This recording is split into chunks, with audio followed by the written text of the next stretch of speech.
Tractor का वो जो जोतने वाला होता है ना, उसमें जो गोला होता है जिसमें वो फंसाया जाता है, उस गोले में एक नवीन गाय का पैर फंस गया था और एकदम दृष्टि पड़ी, अरे हमको अगर जरा सा झटका मारेगी तो टूट जाएगा। अब दौड़ के गए, उसके पैर को ऐसा पकड़ा, क्योंकि और कोई उपाय हमें समझ में नहीं आ रहा था। अब इतनी वजन की थी कि उठाया रोका जा नहीं सकता था, तो पैर को पकड़ा कि इसका पैर न हिलने पावे। अब हम लाख कोशिश करें, उठे नहीं। दो तीन आदमी निकले, उनसे कहा भैया थोड़ा सहयोग आप दे दो आकर के। मान लो गाय को थोड़ा सा उछाक देंगे तो इतना पैर ऊपर उठ जाएगा। हम चिल्लाते रहे, कोई नहीं आया। अब हम कितनी देर पकड़े रहे।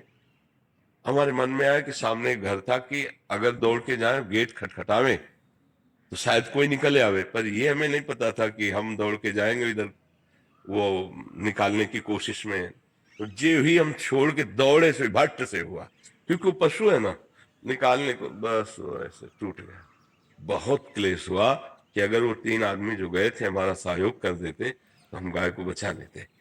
ऐसे ही कई परिस्थितियां आती हैं जिनमें बहुत बड़ा सुकृत हो जाता, लेकिन हम लोग स्वार्थी इतने हो गए हैं कि ध्यान ही नहीं देते हैं। तो ये सबसे बड़ी पूजा मानी जाएगी।